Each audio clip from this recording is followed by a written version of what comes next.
Trancers is a mid-80s science fiction movie that combines Blade Runner with sliders and techno-zombies. Sounds good, right? Yes, and it is, even though it's cheesy from start to finish. But it knows what it is and it has a lot of heart. Featuring Tim Thomerson, who plays Jack Deth, a 2247 rough noir-esque private investigator/trooper who works as a trancer hunter. Trancers are weak-minded people who get turned into violent zombie-like creatures by a criminal mastermind called Whistler. Jack Deth has to travel back in time to 1985 to stop a zombie apocalypse from happening. Time travel is not licensed timey-wimey stuff in this movie though. No portals. No naked landings, none of it. In Trancers you travel back in time by putting your consciousness into the body of one of your ancestors. And so does Jack Deth find himself as his own great-whatever, a journalist called Phil Dethton. Other people similarly travel through time and have a little less luck, which offers a certain amount of comedy, making this movie even more cheesy than it already was. Trancers is a film that,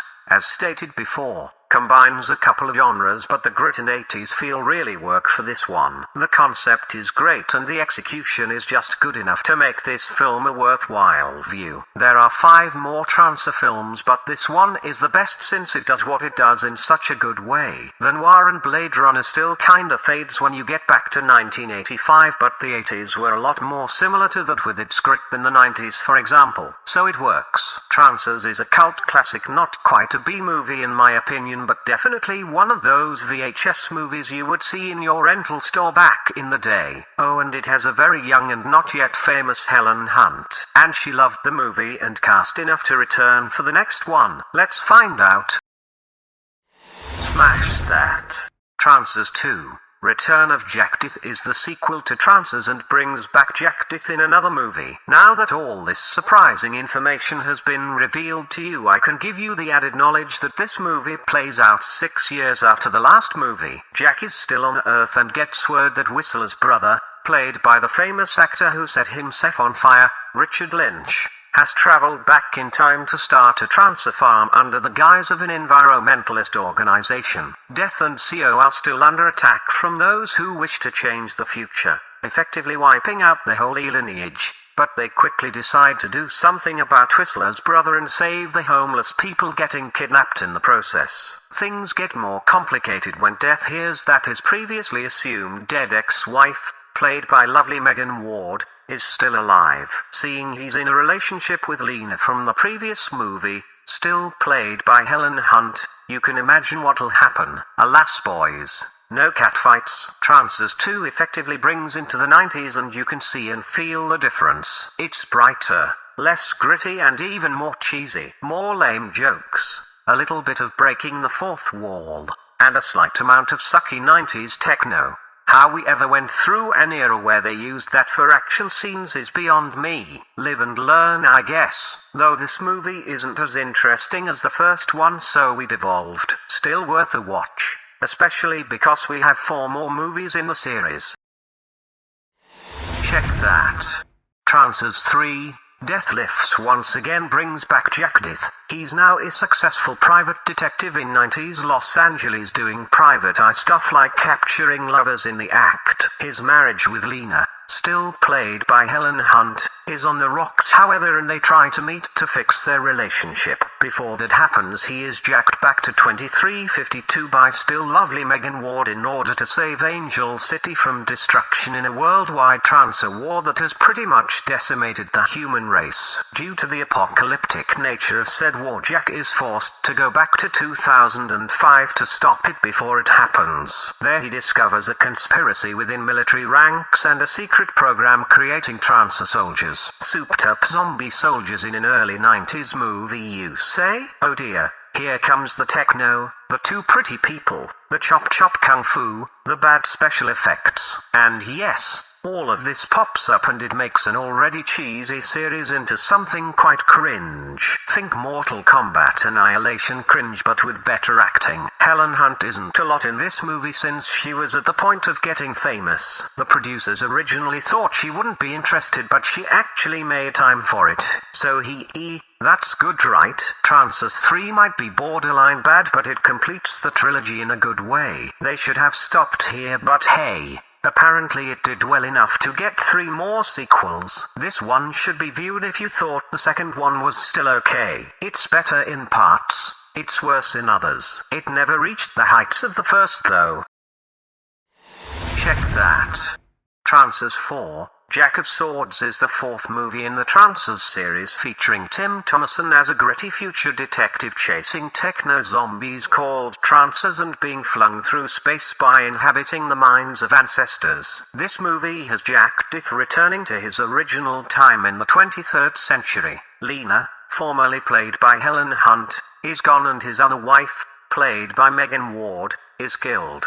He agrees to go to the past once again but during the procedure he gets hijacked by an alien landing him in a medieval realm where none of his technological gadgets work. Yup, they did it. They went into an alternate realm that looks like a clean medieval time complete with castles, swords, sorcery, fantastical names and suck-ass pseudo-old English words. Deth discovers that the ruling class of said world are actually Trancers of the vampire kind rather than the zombie king, feasting on the energy of normal mortals to remain in power. He joins a rebel group to bring down these nobles and make sure the big bad called Lord Caliban is brought to his knees. 90s medieval spins. They suck. They always have. They always will. They look cheap, lazy and increase the cheese factor even more. Trancers has always been cheesy. It got more cheesy with every movie but the cheese is so big right now that it's like Brie Larson eating Brie cheese while barefoot in a Dutch cheese store. And if you know what Brie Larson's feet look like you will know enough. Trancers 4 is god-awful and a slog to get through. What's worse is that it ends on a cliffhanger and was filmed back to back with Trancers 5. So I guess I'll continue the review in that one and try to profit from it by using the same lame tactics. Drop that. Oh hey, this is the Trancers 5 review for the 5th installment of the Trancers series called Trancers 5, Sudden Death. Much like this review, the movie starts off with 6 minutes from the previous movie, Trancers 4 Jack of Swords, telling us what happened before. I won't do this to you, so you go watch my review for that one if you wish. Anyways, we continue from Trancers 4, which left Jack Deth killing Lord Caliban. Spoilers. Jack continued to fight with the rebel group, however, killing vampiric noblemen Trancers left and right. Caliban's unfriendly son, however, finds a way to accidentally resurrect his slain father, which of course is a bad thing. Well, it would be if Caliban actually was menacing, but he wasn't in the first part of this 2-part movie and he isn't here now. Jack teams up with Caliban's other, more friendly son, and ventures through the realm in search for the mystical diamond in castle of unrelenting terror. Sounds scary, right?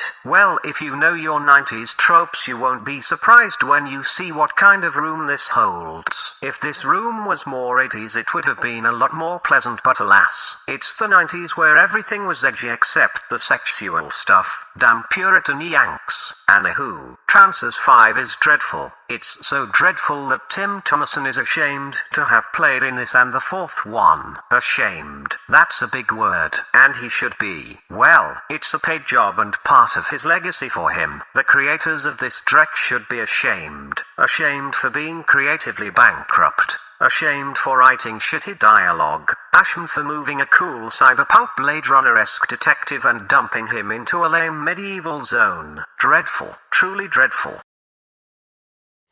Drop that.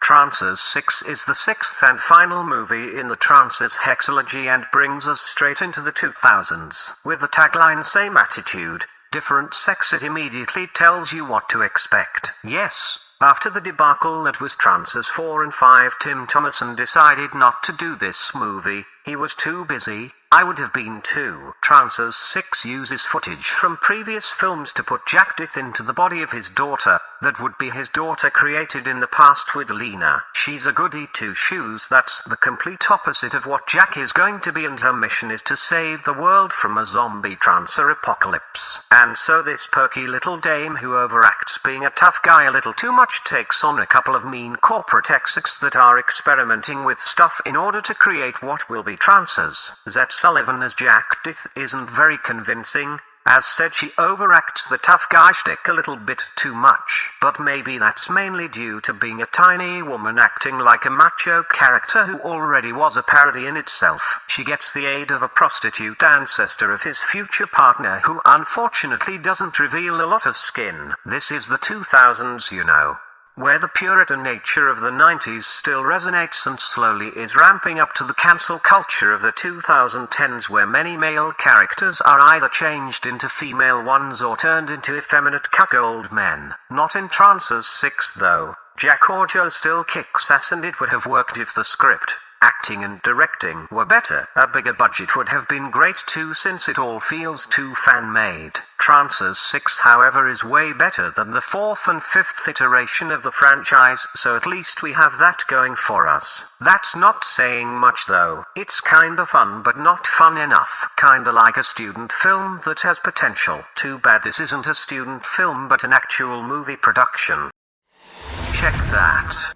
Slumber Party Massacre. Girls, in the 80s, in baby dolls, having a slumber party and then being massacred. Sign me up. You had me at girls in the 80s. The rest is just cherry upon cherry on the cake. High school senior Trish, played by Michelle Michaels, decides to have a slumber party while her parents are out of town. Little does she know that a crazed killer has escaped and is dead set to penetrate some people with his enormous drill. Innuendo. It's a thing. It doesn't need to be subtle. The girls arrive at the house and have a great time, drinking, dancing, undressing. It all happens while horny boys look through the windows in order to see some tits and ass. And tits and ass they see, at least as long as they survive. Meanwhile, an unpopular but way more attractive girl is babysitting her sister. Stuff happens that you would expect to happen. What happens too is jump scares. Jump scares all the time. I lost count seeing fake jump scare after jump scare where girls or boys get stalked only to realize that it was just their friend. Effective since that one time when it actually was the killer you didn't expect it to be. Still too much though, especially since it happens so often after another. Slumber Party Massacre keeps all the last girl horror tropes and does it well. It just doesn't give you anything more which would make this into a classic. You got your tits, your ass, your blood, your gore, screaming girls, gurgling boys, a sex scene in the final battle. It does it well, but we hear a Robotron Incorporated demand more and more. Never pleased. Always critical, but always honest and relative. Slumber Party is a fine late-night popcorn movie, good to watch with your soon-to-be girlfriend as long as she's not the jealous type and ends up giving you shit for seeing some breasts. Have fun, gals and guys. Check that. Slumber Party Massacre 2 is the sequel to the slasher horror film of the same name and brings back a character from the first movie, albeit played by a different actress. Courtney, the younger sister of the cute neighboring girl in the first film, is still plagued by dreams from what she experienced in the first movie. Haunted by the driller killer who now for some reason is a Fozzy-like rock star and greaser with a giant drill electric guitar, she and her band decide to have some fun time at a condominium. And although all is well and her party is invaded by some hot boys, our poor girl is plagued by dreams and visions of her past. Knowing that her older sister went insane troubles her even more, but the make-believe driller killer doesn't care about that. He just pops up like a lame Freddy Krueger in between lame rock music, girls partying and kosher sex scenes with lame-ass boys. You heard me right now. The movie tries to cash in on the success of the Nightmare on Elm Street series by having all the gore and action be in dreams. Eventually you start to think whether or not the things that are happening are real, and this, in itself, is effective enough to make this movie steer clear from the large pile of shitty slasher movies that are out there. Slumber Party Massacre 2 tries to do something new but doesn't quite get there. The rock music doesn't work. The driller killer isn't menacing at all, and using the guitar as a drill is just innuendo aside, it doesn't work. What I did like about this movie is the mere fact Kimberly McCarthy's in it. She's definitely wifey material and a sight to see, though all the other girls are between 6 and 8 too, if you might ask me. The boys are losers, lame, dicks, jocks, and as such this proves once again that strong women have been around all this time. Hell, this was written and directed by a woman much like the previous. All in all, Slumber Party Massacre 2 is campy enough to watch without leaving you disgusted and bored. It's just campy and cheesy as fuck and should have been a lot better. I would also have loved to have seen MacArthur a bit more revealing, so to speak. She did in other films and publications, so why not here? There's plenty of reveals from the others though, if that's your thing, and you're watching a movie with girls having a slumber party being penetrated by a drill, so of course it is. Check that. Slumber Party Massacre 3 is the third installment of the Slumber Party Massacre series about 18 to 19-year-old girls partying in lingerie and being killed off by a killer who uses a giant drill. The people behind the marketing decided to go all the way with the poster and finally made the drill look like it was intended to symbolically. A glorious piece of smart marketing. I love the simplicity of it. It's great. This film has a group of friends decide to throw a slumber party after doing some good old beach volleyball. There's a couple of weird people lurking in the background though, but that can't stop the fun, right? At least, that's until bodies start dropping and we are left wondering who the killer is. It is the weirdo from the beach, the weird neighbor, the horny dweeb that tags along for someone unexpected. Who knows? I do. Cause I saw the movie. Like the previous film, there's plenty of sexy stuff in there. We've hit the 90s however, so it feels a little bit different already. Early 90s though, so it's all good. For a slasher film this is pretty straightforward. There are no original kills and the usage of the drill is more suggestive on the poster than it is in the film. There's no Tetsuo Iron Man scene in these flicks, that's for sure. What you get is a fairly straightforward teen horror flick that leaves you guessing long enough who the culprit might be. Eventually it's clear of course, but this method of storytelling has been used many more times and more tiresome in the Scream movies. And no, I didn't reveal anything with that. I'm just saying that it's the trope of who is the killer. Slumber Party Massacre 3 is once again fine, better than the second one minus the absence of MacArthur, for whom I have a big thing, but still very enjoyable for what it is. And there's pretty girls in here too, so that's good, right? It sure is. Check that. Slumber Party Massacre is a 2021 sci-fi remake of the classic B-movie from the 80s of the same name. The movie starts off with a flashback to a diverse cast at a summer camp lake, which already is a wee bit different from the original. The scantily clad group of girls who reveal nothing and aren't sexy at all get offed by a serial killer with a very big drill. Fast forward to now, where an equal number of diverse girls who are way modern and thus not sexy at all like their 1982 counterparts go to the same lake, where of course the same killer pops up again. Why they put the slumber party concept into a lakeside house where a serial killer drowned is beyond me, but I guess they enjoyed merging stuff. Hell, there's even a shark's skull. There's plenty of jump scares that don't work at all. What also doesn't work is the subtle attempts of comedy and the fact that these girls, unlike their 1982 predecessors, are modern girls, you know. The type of girls that don't show no titties,